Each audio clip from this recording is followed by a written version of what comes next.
ومن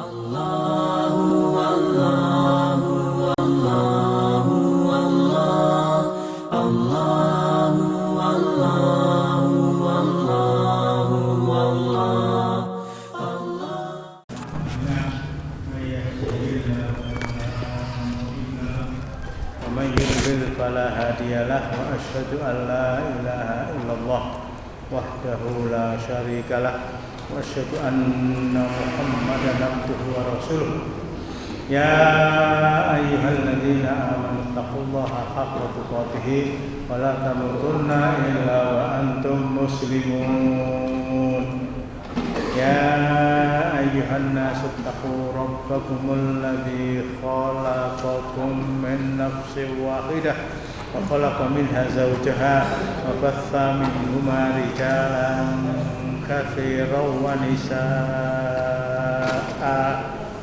واتقوا الله الذي تساءلون به والأرحام إن الله كان عليكم رقيبا يا أيها الذين آمنوا اتقوا الله وقولوا قولا سديدا يصلح لكم أعمالكم ويغفر لكم ذنوبكم ومن يطع الله ورسوله فقد فاز فوزا عظيما أما بعد فإن أصدق الحديث كتاب الله وخير الهدي هدي محمد صلى الله عليه وسلم وشر الأمور محدثاتها وكل محدثة بدعة وكل bid'ah dhalalah. Ikhwan fillah, asyhadu tolong yang di luar yang pakai kaos hijau, yang menghadap ke utara, yang dolanan HP, yang tidak mendengar, masuk atau keluar tolong, please.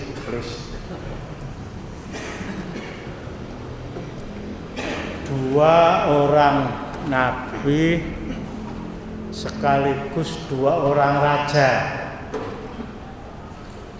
Dari sini mestinya dengan mudah bisa kita simpulkan bahwa sistem pemerintahan dalam bentuk kerajaan itu bukan hanya diakui tetapi diabadikan oleh Allah kepada dua orang hambanya yang sangat dicintai, yaitu Nabi Daud dan Nabi Sulaiman alaihi wassalam, yang kedua-duanya selain Nabi juga Rasul juga Raja.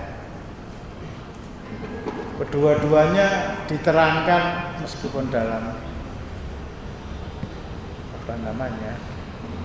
riwayat yang singkat dalam bentuk garis besar, bahwa mereka betul-betul sebagai kata orang Jawa itu senopati ing alaga, panglima perang. Sejak kecil Nabi Daud sudah dididik oleh Allah untuk akrab dengan pelintang. Tetapi dengan pelintang tadi beliau menjaga kambing yang beliau gembalakan untuk agar tidak didekati serigala. Lawannya langsung itu serigala. Bahkan singa.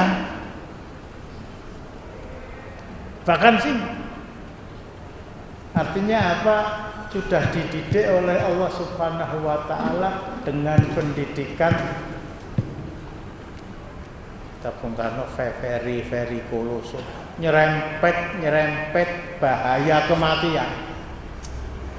Kalau serigala mungkin kecil, tapi singa. Coba kita buka surat ke-34. Surat ke-34. Surat Fatir.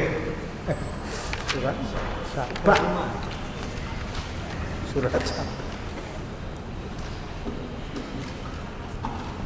Ayatnya 10 dan 11. A'udzubillahi minasyaitonir rajim. Walaqad ataina Dawud huda minna fadla ya jibalu awwibi ma'ahu wa tayr wa alanna lahul hadid anikmal sabiqat wa qadir fis syarfi wa malu sholihan inni bima ta'maluna basir. Baca. Dan sesungguhnya telah kami berikan pada Daud karunia dari kami. Allah berfirman, hai gunung-gunung dan burung-burung, bertasbihlah berulang-ulang bersama Daud, dan kami telah melunakkan besi untuknya. Ini yang terakhir ya. Kami telah melunakkan besi untuknya. Terus? Yaitu buatlah baju besi yang sempurna dan ukurlah anyamannya dan kerjakanlah amal yang soleh. Sesungguhnya aku melihat apa yang kamu kerjakan. Para ahli tafsir semuanya sepakat baju besi yang cara membuatnya itu diajarkan oleh Allah kepada Nabi Daud. Itu tujuannya satu, untuk berperang melawan musuh, sehingga bisa melindungi diri. Bahkan beberapa waktu yang lalu saya terangkan tentang jalut. Dari leher ke bawah tubuh tertutup oleh baju besi, dari dagu ke atas tertutup oleh helm yang terbuat dari besi. Celah yang ada itu antara dua mata, dan ini betul-betul menjadi sasaran Nabi Daud yang adalah penembak jitu. Pinten tenan keneng dan meninggal.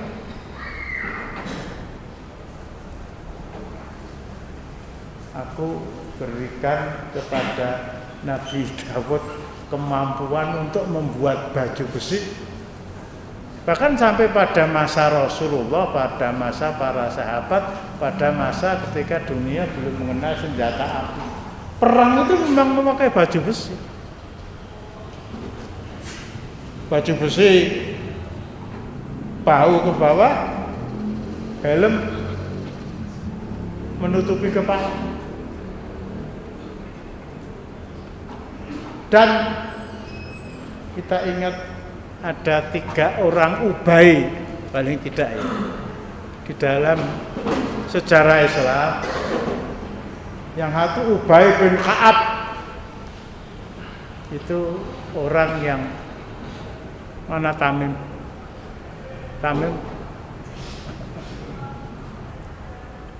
bersama Tamim Ad-Dari. Kalau yang ditakbir itu Tamim Al-Palimbangi. Itu ditunjuk oleh Umar Ibnul Khattab radhiyallahu anhu, kalau saya berhalangan ngimami sholat tarweh, yang saya tunjuk kamu Tamim. Itu yang kedua Ka'ab, Ubay bin Ka'ab, ada 3 Ubay ya. Yang satu Ubay bin Ka'ab, yang satu Abdullah bin Ubay bin Salul. Abdullahnya bukan Ubaynya, tokoh munafik nomor 1. Yang satu Ubay bin Khalaf. Ini satu-satunya tokoh Quraisy yang kafir yang mati karena lemparan tombak Rasulullah. Dalam keadaan terluka, beliau dalam posisi terbaring. Ubay bin Khalaf datang dari arah depan, beliau perintahkan kepada sahabat yang melindungi beliau, tolong ambilkan saya tombak. Dalam keadaan berbaring, sasarannya dagu ke atas tertutup baju besi, bahu ke bawah tertutup baju besi. Yang terbuka cuma bagian ini ketutupan jenggot apa ya. Itu bismillah. Kena itu.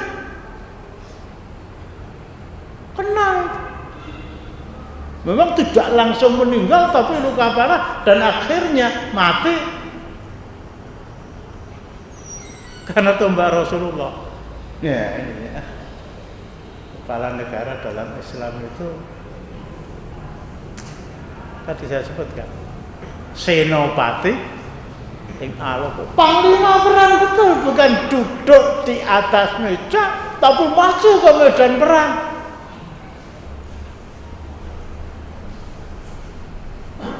Dengan unta beliau, Rasulullah itu sekitar unta perang beliau itu sekitar 25 ekor, tapi yang paling sering dikendarai oleh beliau itu unta yang bernama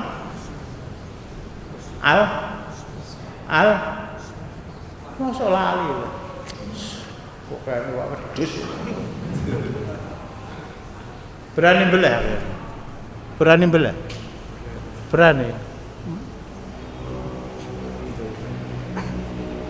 Panglima perang, betul-betul panglima perang dengan unta beliau yang bernama Al-Qaswah, dengan pedang beliau sangat terkenal namanya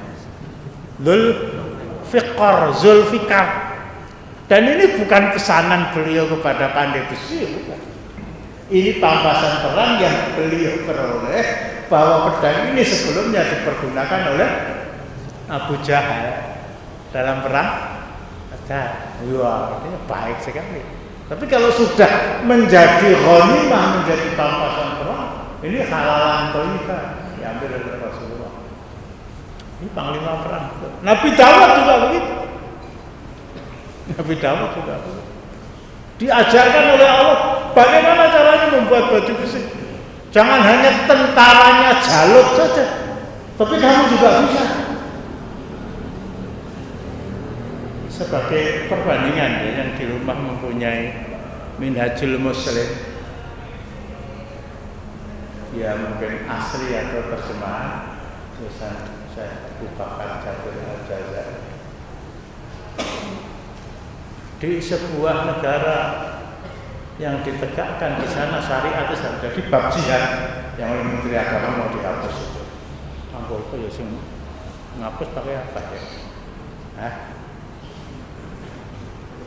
Kalau Minhajul Muslim bagaimana?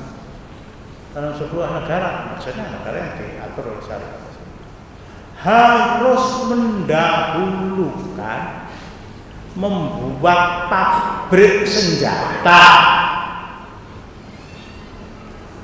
dibandingkan dengan membuat pabrik yang bisa memuaskan selera lidah, bibir dan perut. Apa itu? Coca-Cola,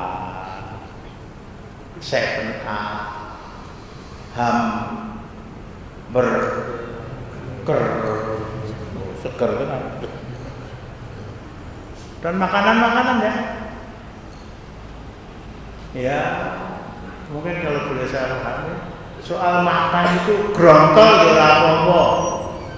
Mudeng grontol ya Mas ya. Antum enggak mudeng. Bagus. Podo aku grontol ya apa-apa.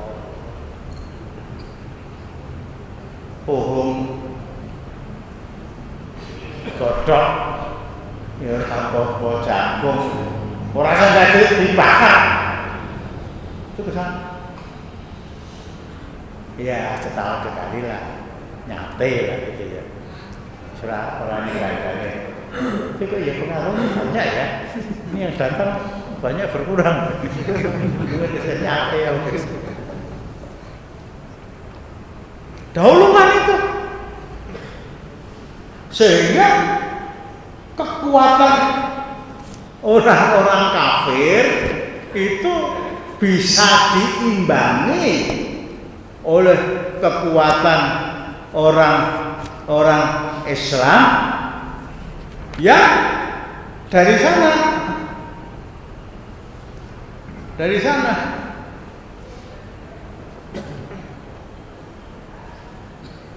tugas huwallazi arsala rasulahu bil huda wa dinil haqqi liyudhhirahu ala dini kullihi walau karihal musyrikun mana ya.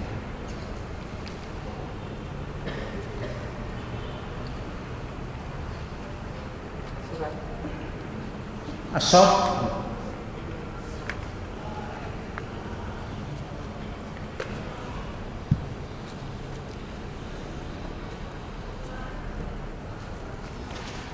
surat As-Saff surat ke-61.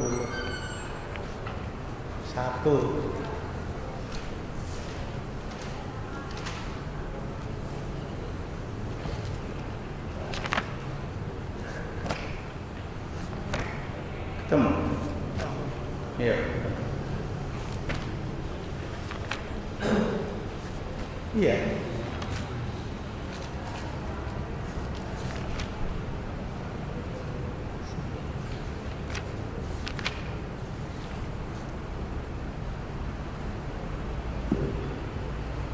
Tiga ayat sebelum ayat terakhir. Ayat terakhir.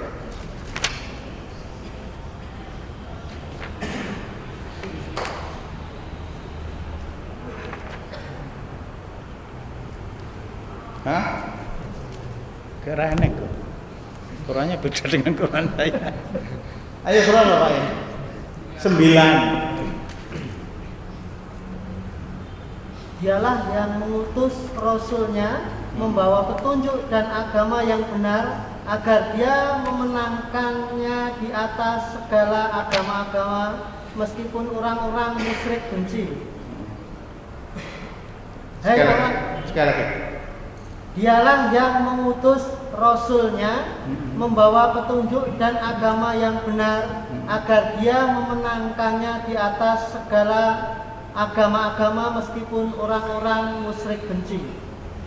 Orang-orang musyrik itu disifati oleh Allah Subhanahu wa taala antara lain dalam surat 217 surat Al-Baqarah. Wala yazaluna yuqatilunakum hatta yaruddukum antinikum inistata'u. Orang kafir, orang musyrik akan terus-menerus senantiasa tidak pernah berhenti sampai ada matahari terbit dari arah barat. Tidak akan berhenti memerangi kamu sampai ada beling gosok, sampai ada bakdo kucing. Wala yazaluna yuqatilunakum hatta yaruddukum an dinikum. Kapan mereka berhenti memerangi kamu? Kalau kalian sudah meninggalkan masjid, murtad dari agama kalian. Kalau di atas tempat pengimaman itu bukan ada AC tapi diganti dengan salib. Orang ngandel wajan 217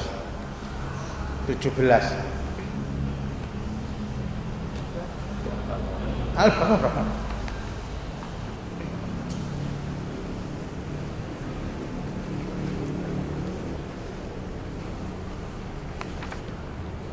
Mereka bertanya padamu tentang perang pada bulan haram. Katakanlah, berperang dalam bulan itu adalah dosa besar. Akan tetapi menghalangi manusia dari jalan Allah, kafir kepada Allah, menghalangi masuk Masjidil Haram dan mengusir penduduknya dari sekitarnya, lebih besar dosanya di sisi Allah, dan berbuat fitnah lebih besar dosanya daripada membunuh. Nah, kita dengarkan terus. Terus. Mereka tidak henti-hentinya memerangi kamu sampai. Mereka tidak henti-hentinya memerangi kamu. Sekali lagi. Mereka tidak henti-hentinya memerangi kamu sampai mereka dapat mengembalikan kamu dari agamamu kepada kekafiran. Kepada kekafiran. Mereka senantiasa tidak. Sekali lagi Pak. Ini sorry Mas.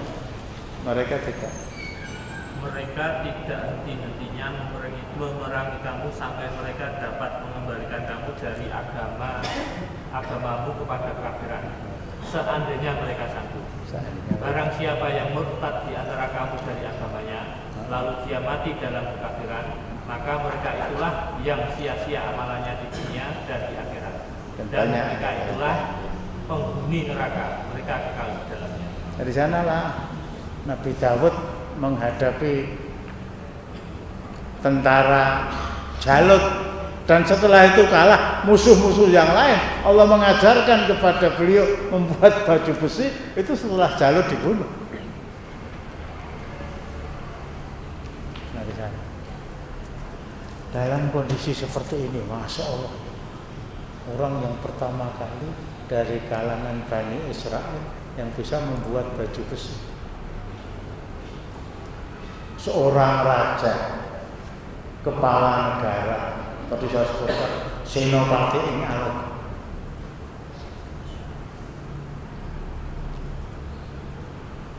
Dari mana beliau makan dan minum? Ya nyaruknya ya, raja. Mbok, maaf ya, sedina boleh wedhus 10.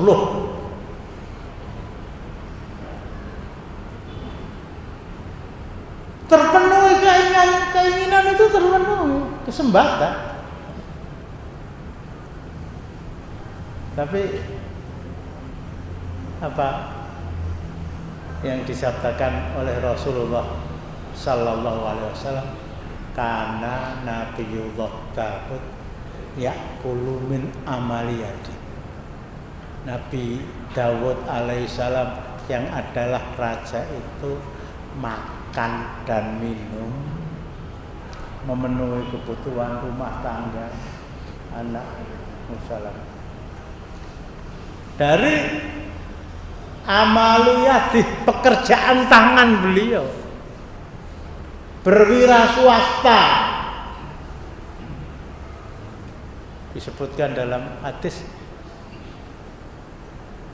di waktu-waktu senggang beliau menganyam daun kurma. Ya kalau sekarang dadi tenggo, dadi tumpo, dadi dijual kepada orang banyak sesuai dengan harga pasar tentu saja. Iku sing gawe raja regane 3 loro. Dari sini saya sebelum berkisah tentang Nabi Sulaiman tadi ya, Nabi Sulaiman. Kita wiwiti saka ngendi, masyaallah. Ketika beliau sedang berjalan, diantarkan oleh prajurit beliau, kemudian sampai di lubang semut. Ini masyaallah sangat menarik. Saya baca, mengapa semut yang diangkat oleh Allah di kepala semut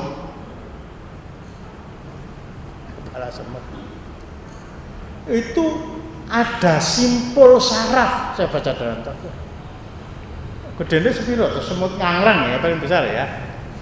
Itu di kepala semut itu ada simpul saraf yang jumlahnya sekitar 500.000, setengah juta. Ya Allah sing nitahke iki terus piye gitu. Belum nanti kekuatan matanya, belum nanti kekuatan indranya membaca sesuatu yang terjadi di depan dia meskipun dia tidak melihat. Dalam artian mungkin malam hari kan. Nabi Sulaiman dia kata, mlebu kabeh.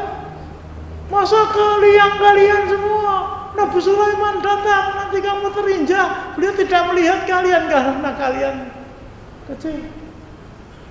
Itu nanti kita kaji ya, tapi saya ingin angkat masalah yang sangat membebani orang tua, apalagi kalau dia punya anak laki-laki. Assalamualaikum. Kemarin jembatan di Masjid Istiqomah tak lulus lah nyambung ya. Berapa hari nggak lihat tadi? Di Indonesia itu nggak gitu, dicatut tadi.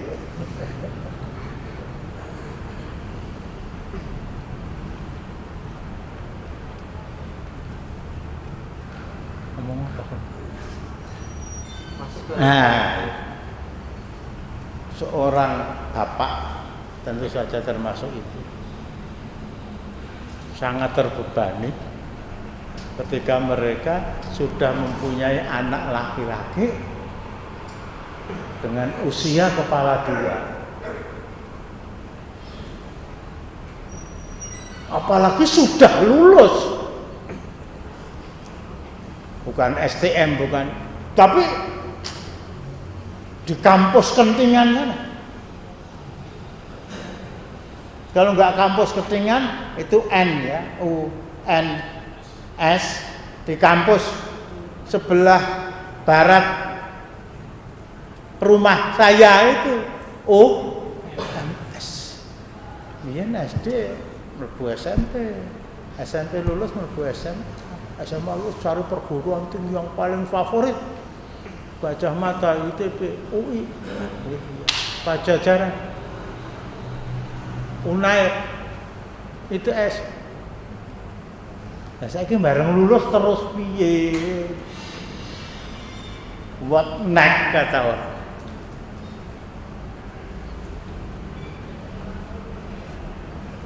Ini betul-betul membebani orang tua dan membebani si anak.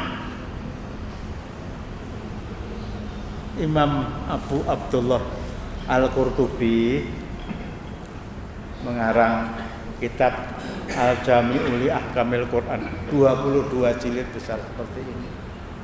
Di Cordoba sana, di Spanyol sana,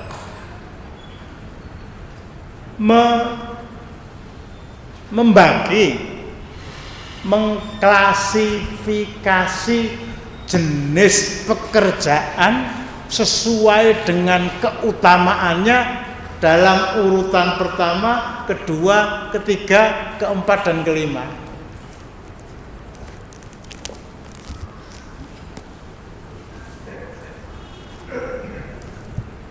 Oleh ini anak beliau ini lulus UGM nggih Pak nggih. Terus nyambut gawe. Bapaknya dikirimi sebentar ya.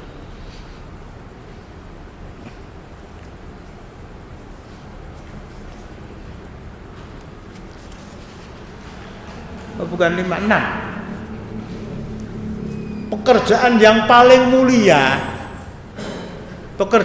paling mulia di sisi Allah, pekerjaan yang paling mendatangkan barokah bagi pelakunya,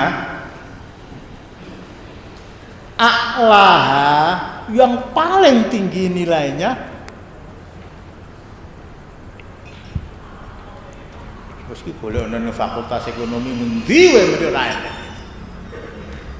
Yang ada fakultas ekonomi Baitul Ma'mur. A'laha kasbun Nabi Muhammad sallallahu alaihi wasallam. Pekerjaan yang paling mulia, yang paling tinggi nilainya di sisi Allah, itu mata pencaharian yang dilakukan oleh Rasulullah sallallahu alaihi wasallam.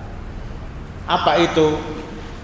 Ju'ila rizqi tahta dhilli ramhi wa ju'ila dhillatu was-saghar ala man khalafa amri. Allah telah menjadikan rezeki saya. Allah telah menjadikan rezeki saya di bawah bayang-bayang tombakku. Di bawah bayang-bayang pedangku, di bawah bayang-bayang senjataku. Apa itu? Ghanimah. Ghanimah. Orang Jawa mengartikan ghanimah itu dengan bahasa yang sangat tidak manusiawi. Ya berangkat dari ketidaktahuan mereka. Apa ghanimah itu? Orang Jawa mengatakan jarah raya. Sesuatu yang diperoleh dalam perang, siapa cepat dapat. Kalau bahasa Indonesia agak akrab ya, pampasan. Allah menjadikan rezeki saya di medan perang. Nun sewu panjenengan ra tau rawuh, ora tau tak elekke senden. Nun sewu maju cekedik. Pak sinten, Pak? Pak. Nggih. Sing wingking piye? Lah. Nggih lah sing nurah. Pak. Lali.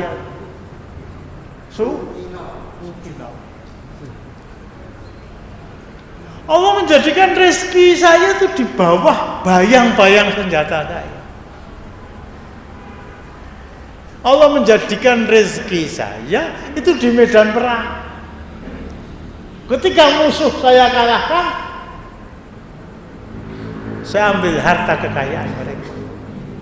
Bahkan salah seorang di antara istri Rasulullah yang adalah satu-satunya wanita Yahudi, Sofia binti Huyai bin Akhtab, seingat saya sebelum Ramadan pernah saya terangkan. Ini juga pampasan perang. Pampasan perang.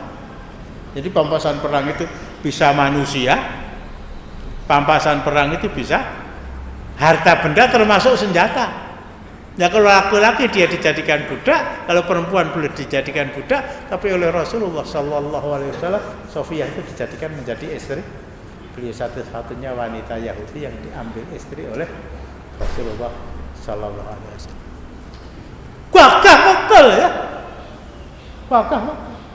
Untuk memperoleh rezeki itu saya harus mengorbankan jiwa dan raga saya, tenaga saya, waktu saya. Untuk ke Tabuk itu berangkat 20 hari, pulang 20 hari, di sana berapa pekan, di sana berapa bulan, istri ditinggal, keluarga ditinggal.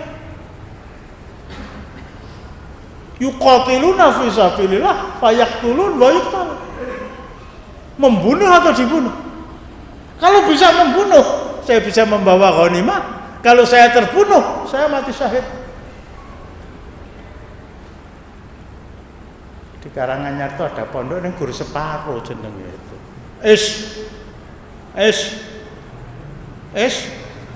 Kariman. Separuhnya tidak disebut. Anaknya di sana, anaknya di sana. Kariman. Kelanjutan nggak ada. Aumut syahidah. Hiduplah mulia, Karimah. Hiduplah mulia. Tapi matilah dalam keadaan syahid. Mbuh lali, mbuh wedi, mbuh ya nggak boleh suudzon lah ya. Karimah. Hiduplah mulia. Betul-betul untuk memperoleh gampangnya sesuap nafsu itu harus mengorbankan jiwa dan raga. Bukan dalam rangka merebut kekayaan mereka, tapi dalam keadaan yuqatiluna fi sabilillah, berperang di jalan Allah. Alternatifnya satu di antara dua, yaqtulun atau yuqtalun, membunuh atau Ini rezeki Rasulullah Sallallahu Alaihi Wasallam.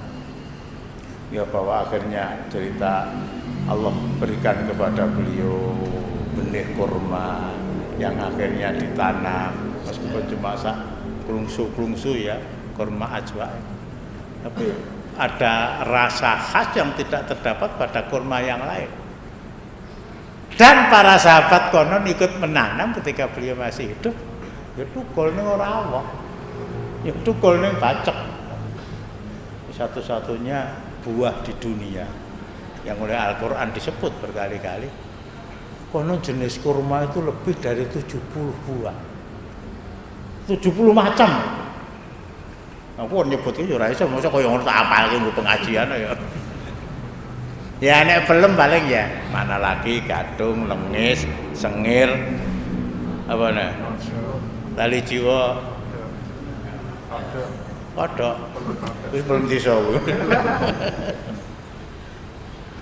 Duren ya duren petro, duren enggak sampai 10 tuh enggak sampai. Tapi kalau kurma itu sampai seperti itu. Ini yang pertama ya. Rezeki yang paling mulia. rezeki yang paling lurus. Bahkan imbasnya saya masih merasakan. Bismillah. Ketika bala tentara Jepang menjajah Indonesia 3,5 tahun ya, akhirnya 15 hari lagi itu diperingati itu Hiroshima dan Nagasaki dibom atom. Akhirnya tentara Jepang bertukuk lutut, akhirnya mereka mengalah kepada sekutu, akhirnya mereka diusir oleh bangsa Indonesia dari negeri mereka. Kepada mereka penguasa Jepang diberi kewajiban membayar kerugian dari apa yang mereka perbuat selama 3,5 tahun di Indonesia terhadap kekayaan bangsa, terhadap kekayaan tanah air, terhadap kekayaan yang ada di sana. Ada Romusa, mereka harus membayar, ada dan seterusnya. Itu wujudnya saya tahun 55, tahun 56 itu dari Kementerian Agama mendapatkan, bukan saya maksudnya, umat Islam gitu, Quran gratis. Quran gratis. Nah ini dari mana kok? Baru awal-awal kemerdekaan sekitar 10 tahun bahkan kurang, kok bisa mendapatkan Quran gratis. Ini pampasan perang yang dibebankan oleh hukum internasional kepada penguasa yang kalah perang, dalam hal ini Jepang, dan yang mendapatkan pampasan perang itu bangsa Indonesia, diwujudkan dalam bentuk Quran salah satu di antaranya. Sampai di sini ada yang ganjel. Ya sekedar ilmu saja ya, sekedar Nabi Daud itu waktu awal puasa dari awal menjadi raja atau mungkin dari kecil? Puasa siang ya. siang. Saya kok belum menemukan jawabannya. Timbangane tak awur, kono ya ora ngerti. Kok aku melu-melu cara semanggi. Maaf itu yang jelas. Ya. Kalau Rasul mengatakan siamnya Nabi, siam yang paling bagus itu siamnya Nabi Daud, berarti siam yang dilakukan Nabi Daud itu setelah beliau diangkat menjadi Nabi. Itu kira-kira loh, tapi mudeng kaya ngono ya ora apa-apa, ora mudeng ya ora apa. Yang lain ini ngimpi ya, ini ya wacana. Sekedar wacana saja. Ad-dinu bila quwwatin falsafatun mahdhah, kata Muhammad Iqbal, dan berkali-kali saya katakan, agama tanpa didukung oleh kekuasaan, agama tanpa didukung oleh power, sebatas wacana saja. Sebatas wacana itu saja sudah medeni. HTI almarhum ya, apa almarhum itu baru blibek mengangkat wacana khilafah. Langsung babak cabut akar-akarnya, ngantek secindil abangnya, padahal HTI nggak punya cindil. Baru wacana. Saya agak lupa masih ada enggak ya. Nanti kalau kita lewat Mendungan, jalan Mendungan ke barat, itu ada kampus UMS. Di sana ada tulisan wacana keilmuan dan keislaman. Jadi apa yang kami ajarkan kepada mahasiswa kami, baik ilmu agama atau ilmu yang berkaitan dengan iptek, ini sebatas wacana saja. Tidak kami perintahkan untuk mengamalkan, sehingga orang tidak perlu curiga dan orang tidak perlu takut dengan materi, mungkin materi jihad, mungkin materi pembagian warisan, wong lanang itu bagian loro, wong itu untuk bagian siji. Wah, ini Menteri Pemberdayaan Wanita apa enggak tersinggung itu? Laki-laki, perempuan sama saja. Laki-laki, perempuan sama saja. Kesetaraan gender. Loh, kenapa enggak bertentangan? Begitu. Yang lain mungkin.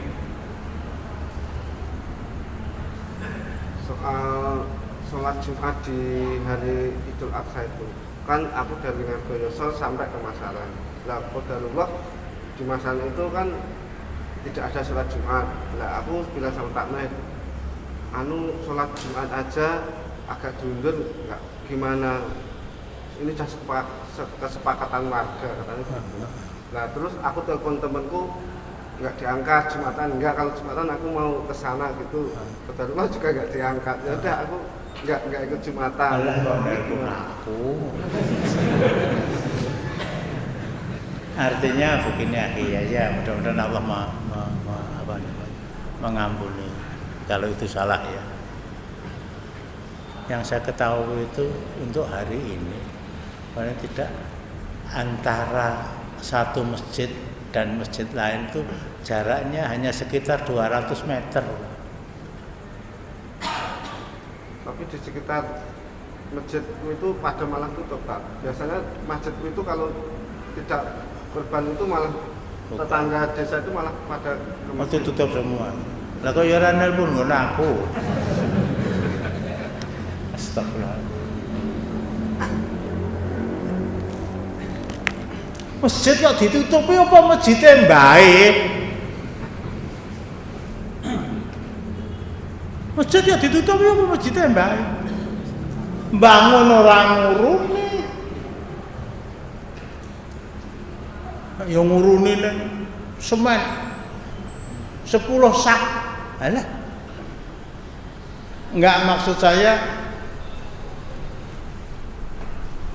bahwa anak-anak diliburkan ya, sejak bulan Maret, setengah bulan, tambah lagi, akhirnya keputusan Menteri Pendidikan Mas Nadiem ya, saya dengarkan di radio itu bukan Pak Nadiem, Mas Nadiem itu untuk daerah hijau, SMP, SMA Juli, untuk SMP SMA ya, SD Juli Agustus ya, SD September Oktober, PAUD nanti PAUD mau itu kelas berapa?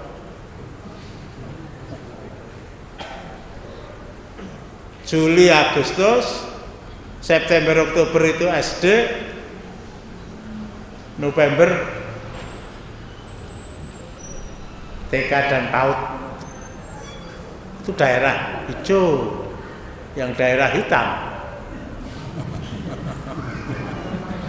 Saya sembrana dengan seorang guru SD. Liburnya tekan sono kok, Pak. Mboten ngerti bapake. Tuwa banget. Silahkan. SD sekolah itu diliburkan. Bahkan sampai kampus diliburkan. Tapi kampus tetap buka. Logikanya begitu, kampus tetap buka, kepala sekolah tetap datang, Pak Bom tetap nyapu, Pak Guru tetap absen, baru ini sekak. Loh, itu sekolah itu punya penguasa. Seandainya punya yayasan itu terikat dengan ketat dari aturan yang ada di Undang-Undang Pendidikan. Anak-anak diliburkan, sekolah tetap buka. Sekarang bagaimana? Masjid tetap dibuka. Waktu itu masjidnya mbakmu kok.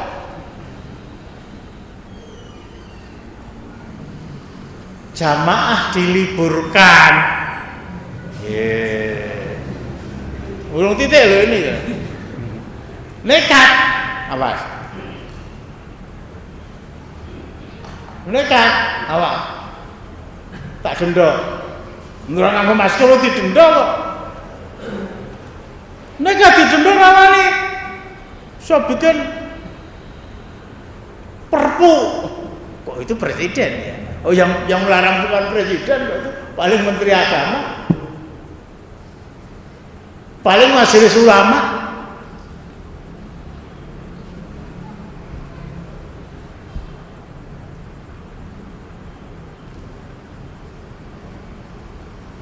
Izin untuk tidak sholat jamaah.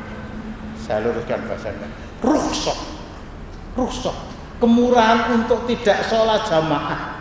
Pernah saya terangkan. Wallahu a'lam. Itu hanya karena sakit,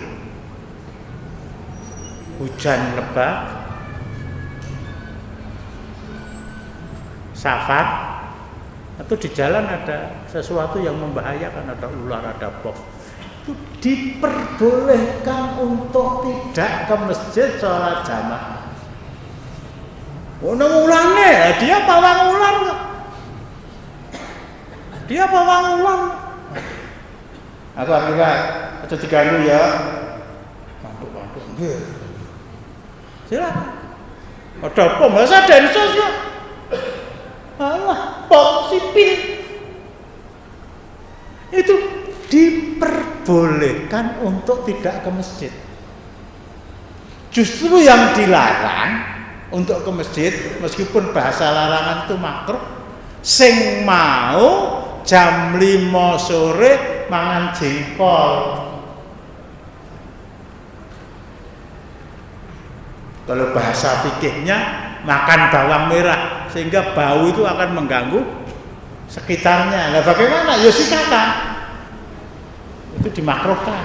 Tapi diperbolehkan untuk tidak jamaah itu kalau hujan, kalau sakit, kalau safar, kalau ada bahaya di jalan. Di mata para a'immatul mazahib, di mata para ulama salaf, peristiwa taun yang terjadi sekitar 100 tahun yang lalu itu masih mengiang-iang di benak mereka, di telinga mereka, di mata mereka, bahwa sebuah wilayah namanya Aimawas atau Amawas yang penduduknya sekitar 75.000, 25.000 orang diantaranya mati karena taun. Tetapi para ulama ya Aimatul Mazhab, Imam Abu Hanifah, Imam Malik, Imam Syafi'i, Imam Ahmad bin Hanbal, Imam Abu Dawud Az-Zahir dan lain-lainnya tidak memasukkan taun itu sebagai salah satu penyebab diperbolehkannya orang untuk tidak ke masjid. Apalagi dilarang, apalagi ditutup. Nah, setelah agak suasananya mulai oranye, suasananya mulai kuning, boleh ke masjid, tetapi khusus untuk anak-anak dan lansia, dilarang, diimbau, maksudnya diimbau ya, untuk ke masjid. Mau ke masjid ki isine wong 40 tahun munggah, cah umur setahun tekan 10 tahun, berarti nek bocah-bocah ora entuk nyang masjid, lansia ora entuk nyang masjid, mau tidak mau masjidnya kok apa begitu ya. Nah dari sana yang paling bijaksana di antara pejabat itu Wali Kota Solo, FX Hadi Rutiyah. Silahkan ke masjid, tidak ada izin kepada saya.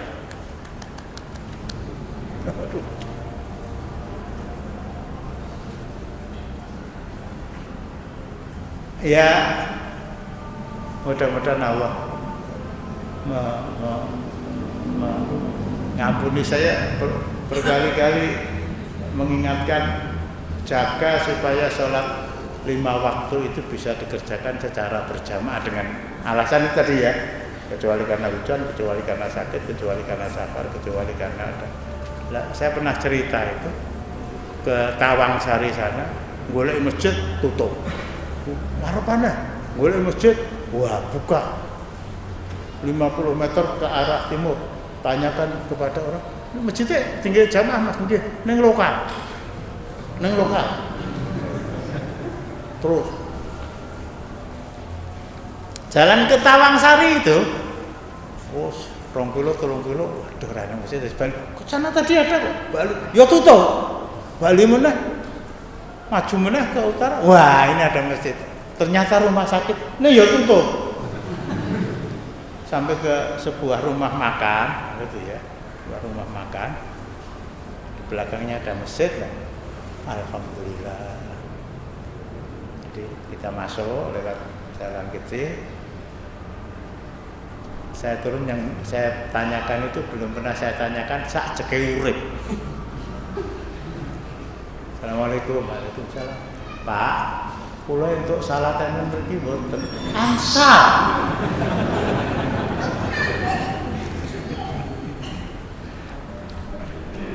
Pun dikamati, pun rampung salat isya.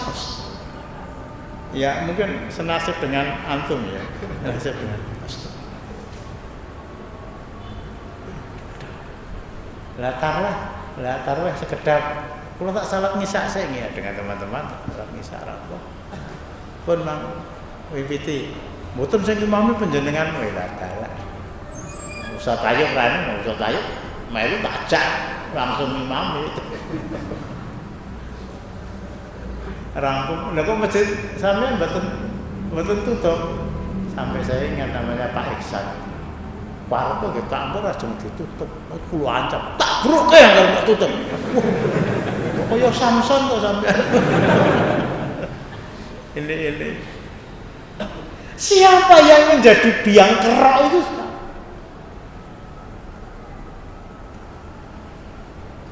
Majelis Ulama berani menghimbau. Intinya himbauan itu ya larangan secara halus. Jangan ke masjid, hukumnya dosa.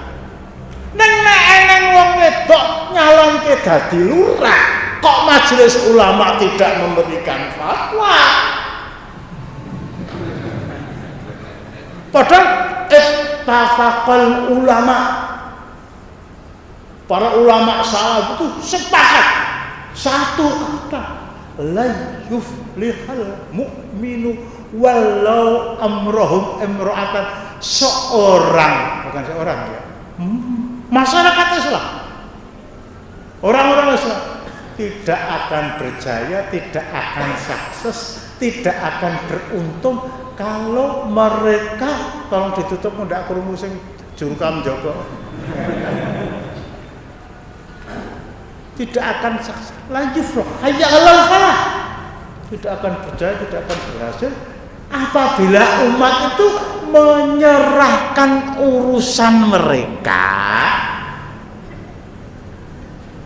Nanti dalam kesempatan lain kita akan mengkaji kisah Nabi Sulaiman dan di sana ada Ratu Saba, Bilqis. Itu banyak dipergunakan oleh orang-orang yang sok keminter, golongan Quran dia yang mau jadi ratu. Padahal jelas itu waktu dia menjadi ratu itu kafir.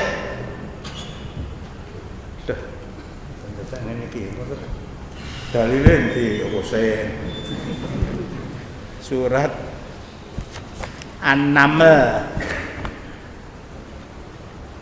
setelah surat Asy-Syu'ara. Nanti insya Allah kita kaji.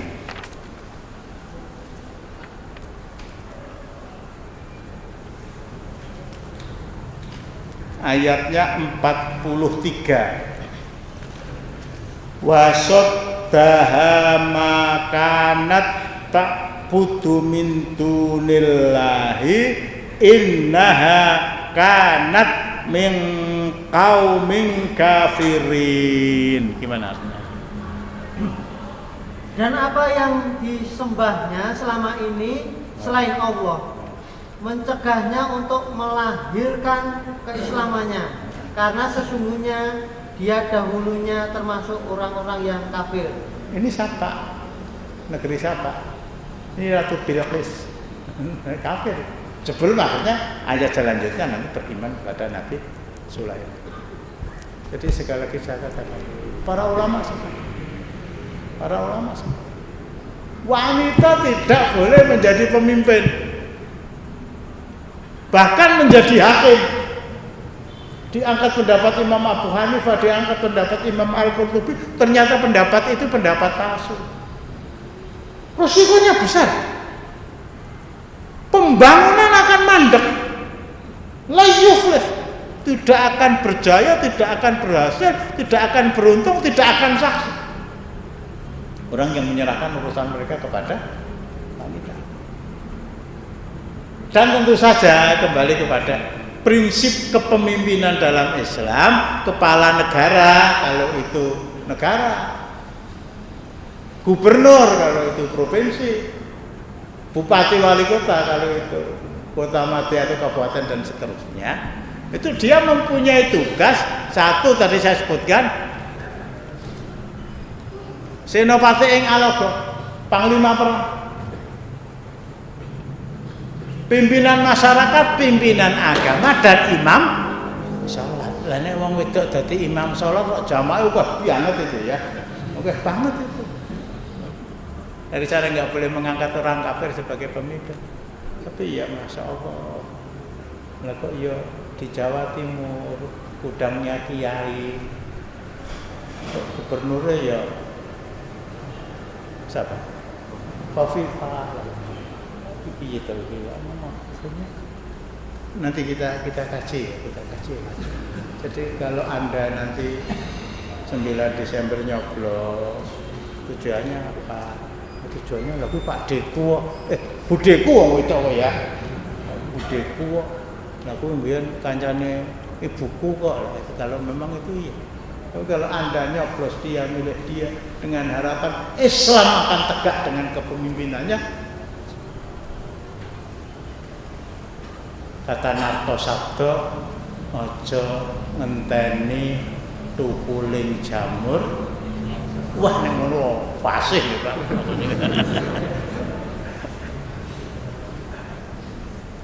Ini bahkan sampai sekarang itu masih ada masjid-masjid yang tutup, masjid-masjid yang salate yang cara wit puhung. Saya ada pengalaman. Kemarin saya Jumatan, udah iki Jumatan ora. Itulah saya ada sebuah tempat di Pabelan. Saya datang, saya tuh masjid lho, saya nang mecah daging nang sing. Niki Jumatan mboten. Nggih Jumatan, Pak. Ya wis tak anteni ya. Lawange tak bukai, kipas tak urut. Duh, aku aneh ping. Nah, dulu waktu saya kecil, ping nyedarin. Ping poro, lar. Nah, sudah itu ping. Duh, ya wis. Akhirnya saya sampaikan ini tanggal 10 Dzulhijjah saya tidak berbicara tentang Idul Adha, tapi saya berbicara tentang corona. Sampaikan, selesai, saya khutbah, terus saya berdiri sawu sufu, enggak maju. Bismillah. Jejer yang rapat. Manut kabeh kok.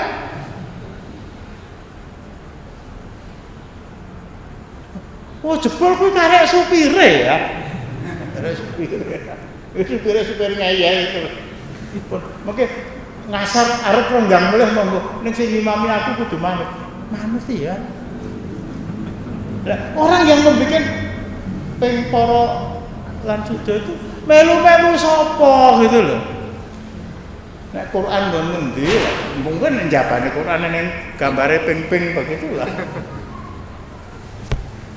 Demikian, jadi yang pertama mata pencaharian yang paling utama, paling mulia, paling terhormat di sisi Allah adalah